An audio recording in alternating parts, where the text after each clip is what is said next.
gwalagibwa muntu aliko obulemu. Twawubye olubu lw'ekigere mu kitundu ky'ekisaasi gye twasanze Ariston Designers Limited ng'eno eddukanyizibwa omwami Nsubuga Fred ng'aliko obulemu ku mikono, naye omulimu ogukoleddwa gulaga omutindo ogwatadde mu kuwunda ng'akozesa ebyuma.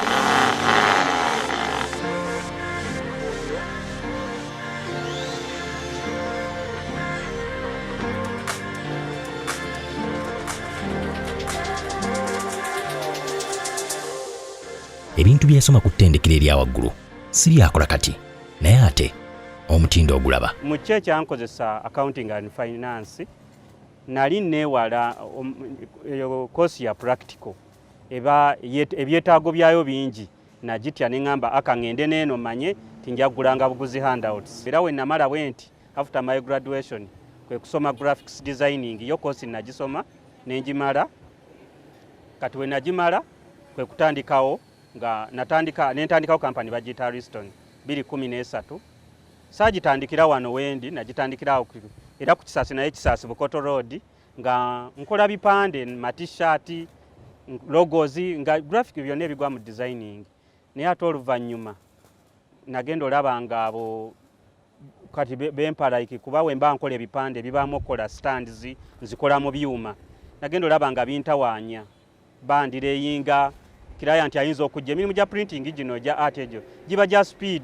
Omuntu ajja n'akuwa ekintu le nagamba enkyankyagala. Kati wogambira omuntu nti njokera ekipande bamale nkiwandiikeko n'akudireyinga. Nze kati awo ate obwongo we bwajjira ne ngamba nina okusenguka wano nfuna abantu awagaziko ate mbe nga nsobola byonna byekolera. Mu kyo nagula machines ezo ezookya ebyuma ne mba nga nsobola omuntu ofabricating ekyuma okugendako olumala nenkiwandiika nempandiikako client byabaŋŋambye.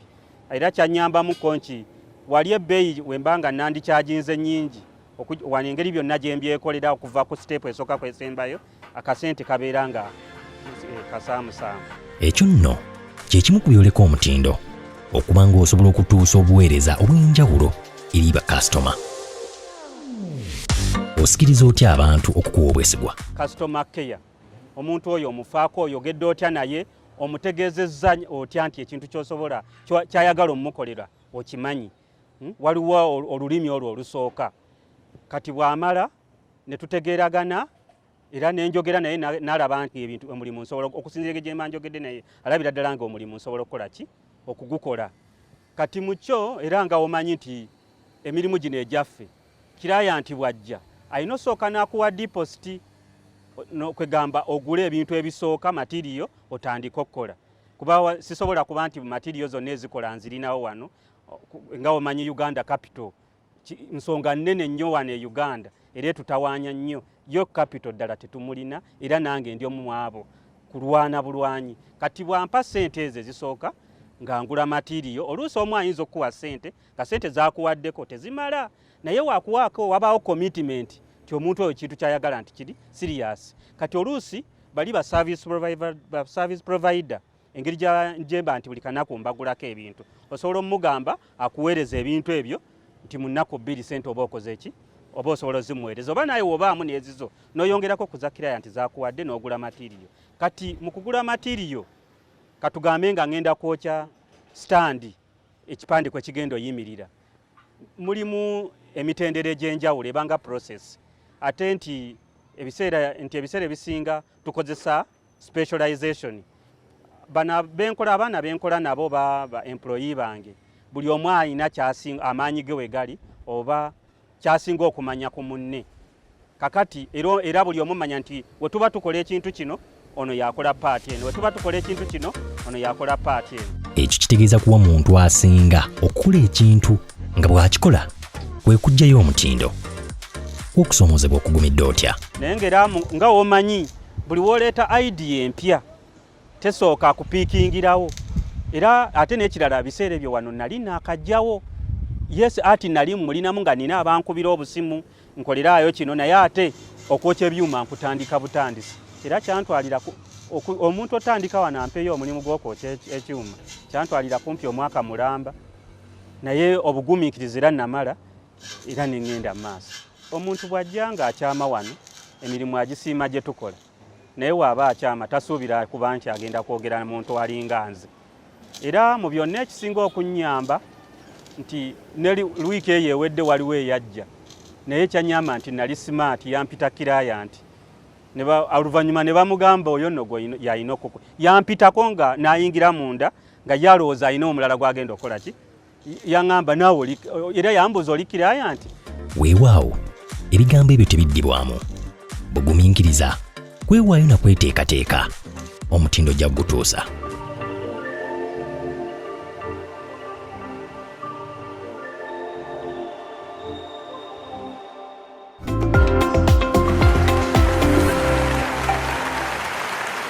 Kituwa amaanyi omuntu watatunuulira buzibu bw'alina ku mubiri gwe oba ku butonde bwe ne yeewaayo n'akola ate ng'agatta omutindo kw'ekyo ekintu eky'enjawulo ky'akola kisoomooza gwe omuntu omulamu naye nga tewali ky'okola. Kitegeeza ki? Ti naawe awo w'oli olaba ono omuntu alina obulemu asobola okuba ng'atandika oba alina bizinesi gy'akola ate gwe omuntu omulamu. Tugenda tandika nawe Haji Mwami Isa Ssekitto. Omuvubuka omulabye? Mbakakasa omuvubuka mulabye.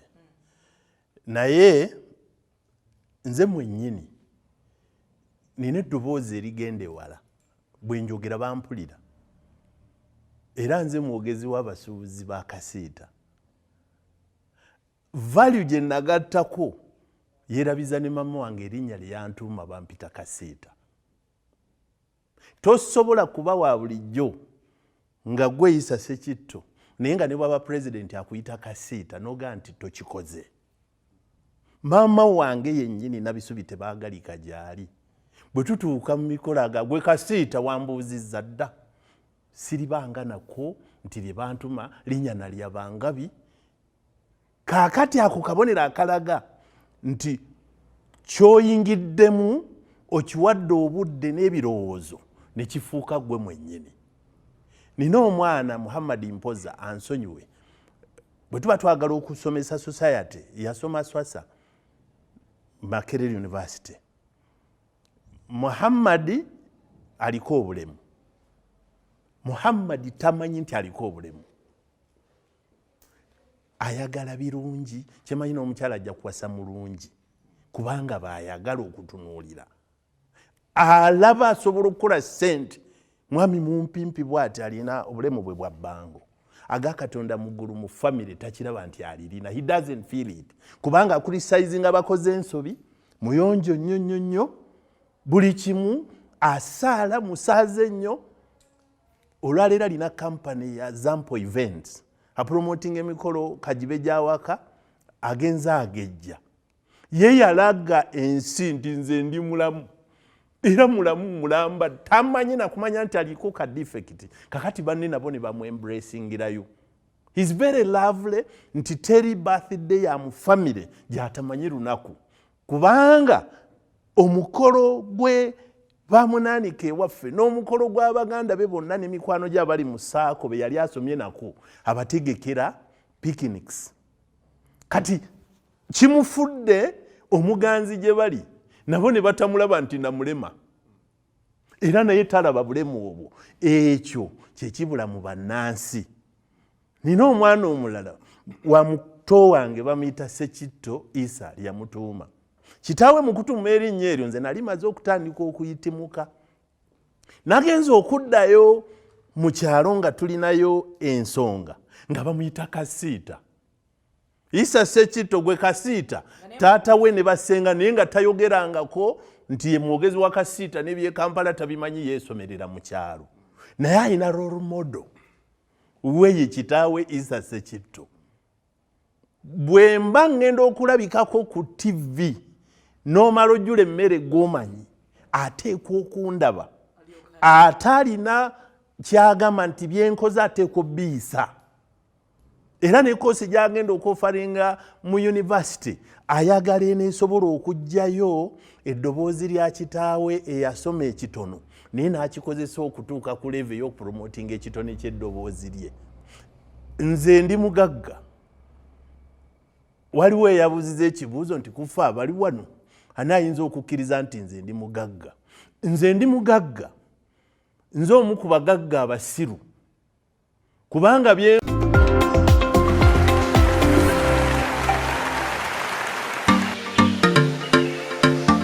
guno omutindo gwalagibwa muntu aliko obulemu.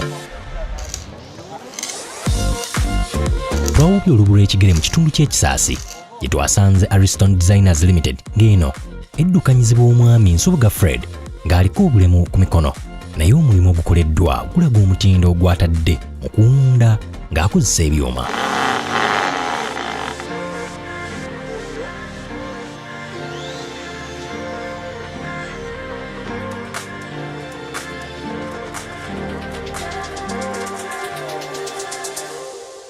Ebintu byesoma ku ttendekero erya waggulu si byakola kati naye ate omutindo ogulaba. Mu kyo ekyankozesa accounting and finance nali neewala koosi ya practical eba ebyetaago byayo bingi nagitya ne ŋŋamba akaŋŋende n'eno manye tinjagulanga buguzi handouts. Era we namala bwenti after my graduation kwe kusoma graphics designing yo koosi nagisoma nenjimala kati we nagimala kwe kutandikawo nga nentandikawo kampani bagiyita Ariston 2013 saagitandikira wano wendi nagitandikirawo era ku Kisaasi naye Kisaasi Bukoto Road nga nkola bipande matishaati logos nga graphic byonna ebigwa mu designing naye ate oluvannyuma nagenda olaba nga abo kati bempalayiki kuba we mba nkola ebipande bibaamu okukola stands nzikola mu byuma nagenda olaba nga bintawaanya bandireyinga client ayinza okujja emirimu gya printing gino gya art egyo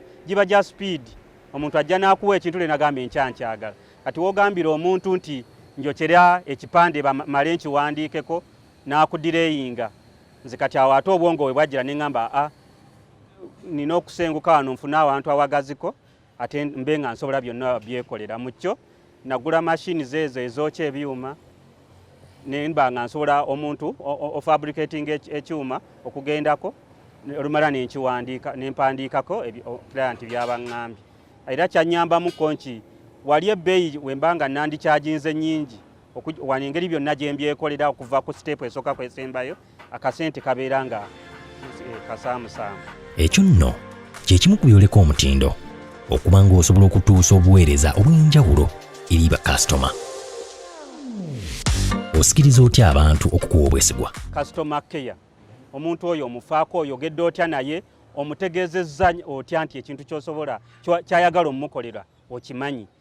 Waliwo olulimi olwo olusooka kati bw'amala ne tutegeeragana era nenjogera naye n'alaba nti ebintu omulimu nsobola okusinziira gye mba njogedde naye alabira ddala nga omulimu nsobola okukola ki okugukola kati mu kyo era nga omanyi nti emirimu gino egyaffe client bw'ajja ayina osooka n'akuwa deposit kwegamba ogule ebintu ebisooka material otandika okukola kuba sisobola kuba nti material zonna ezikola nzirinawo wano nga omanyi Uganda capital nsonga nnene nnyo wano e Uganda era tutawaanya nnyo yo capital ddala tetumulina era nange ndi omu mwabo kulwana bulwanyi kati bwampa ssente ezo ezisooka nga ngula material oluusi omu ayinza okuwa ssente nga ssente zakuwaddeko tezimala naye wakuwaako wabaawo commitment ti omuntu oyo kintu kyayagala nti kiri serious kati oluusi bali ba service provider engeri gyemba nti buli kanaku mbagulako ebintu osobola omugamba akuweereza ebintu ebyo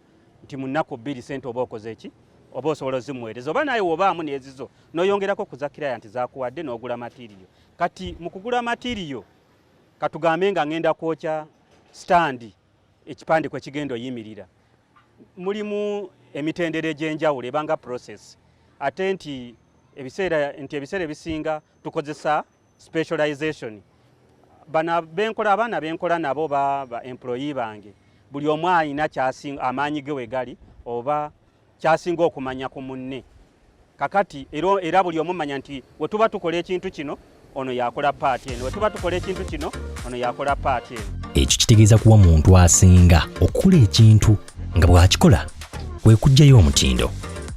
Okusoomozebwa okugumidde otya? Naye ng'era nga womanyi buli wooleeta idea empya tesooka akupiikingirawo era ate n'ekirala biseera ebyo wano nali naakajjawo yes ati nali mulinamu nga nina abankubira obusimu nkoleraayo kino naye ate okwokya ebyuma nkutandika butandisi era kyantwalira omuntu otandika wano ampeeyo omulimu gw'okwokya ekyuma kyantwalira kumpi omwaka mulamba naye obugumiikiriza era namala era neŋŋenda mu maaso. Omuntu bw'ajja ng'akyama wano emirimu agisiima gye tukola naye waaba akyama tasuubira kuba nti agenda kwogera muntu alinga nze. Era mu byonna ekisinga okunnyamba nti ne wiiki eyo ewedde waliwo eyajja naye kyanyamba nti nali smart yampita kiraayanti oluvannyuma ne bamugamba oyo nno yalina okukwe yampitako nga nayingira munda nga yalowooza alina omulala gwagenda okukola ki yaŋŋamba naawe era yambuuza oli kiraayanti. Weewaawo ebigambo ebyo tebiddibwamu bugumiikiriza kwewaayo na kweteekateeka omutindo gya gutuusa.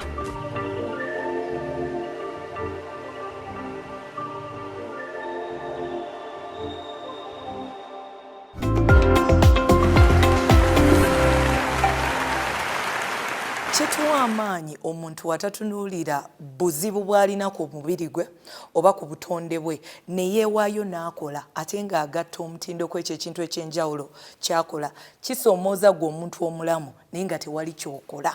Kitegeeza ki? Ti naawe awo wooli olaba ono omuntu alina obulemu asobola okuba ng'atandika oba alina bizinesi gy'akola ate gwe omuntu omulamu. Tugenda tandika nawe Haji Mwami Isa Ssekitto. Omuvubuka omulabye? Mbakakasa omuvubuka mulabye. Naye nze mwennyini nina eddoboozi erigenda ewala bwe njogera bampulira. Era nze mwogezi w'abasuubuzi ba kasiita.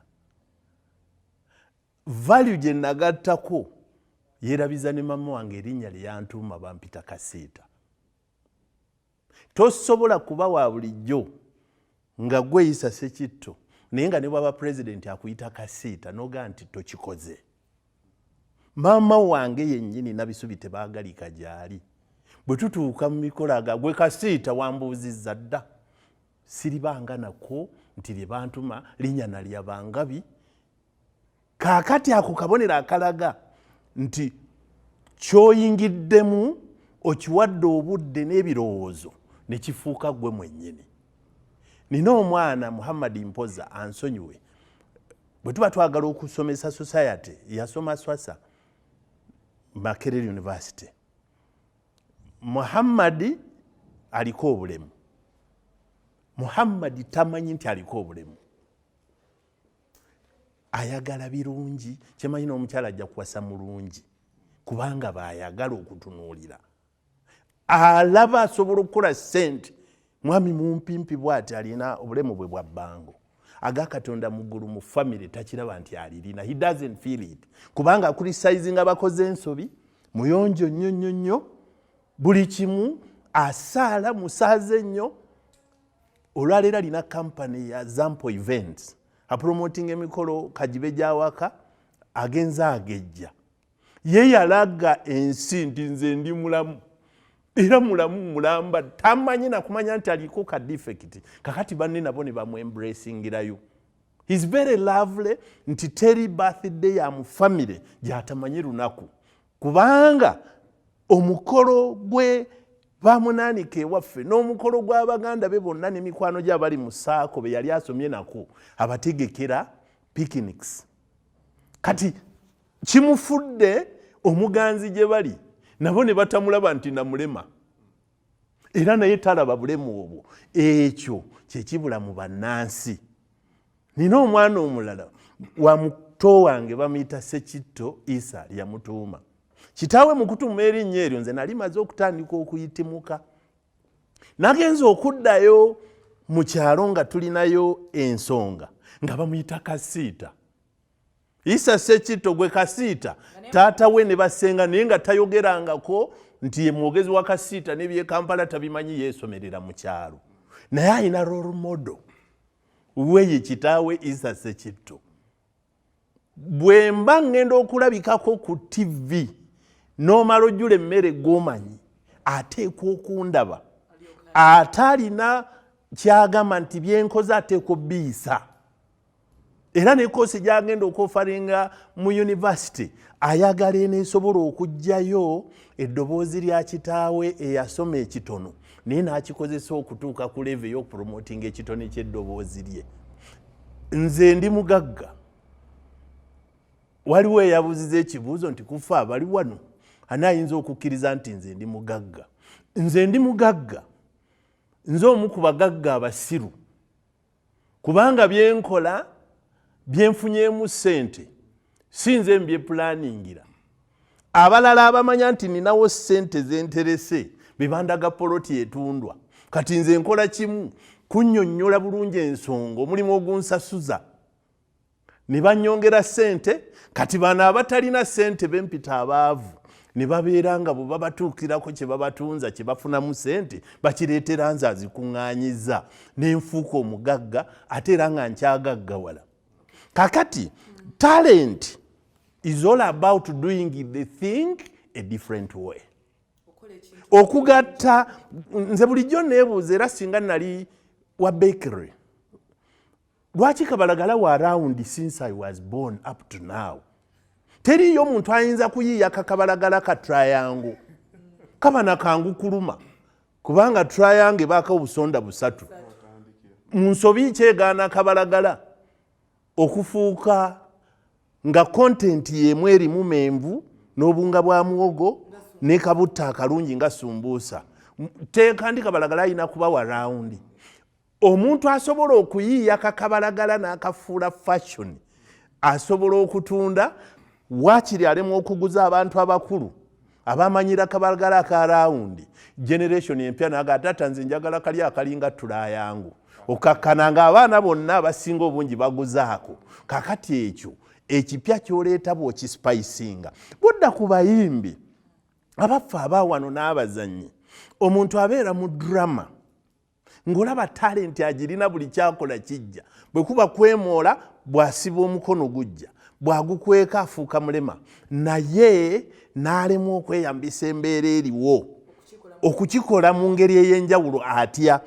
Essimu obusimu eno yokka waliwo abantu abalina bafaanizi nga tebabalabangako naye ng'amagezi ge bakozesezza gakukozesa social media platforms ne bakasuka bwe bakasukako okukakkana nga gy'alaga yonna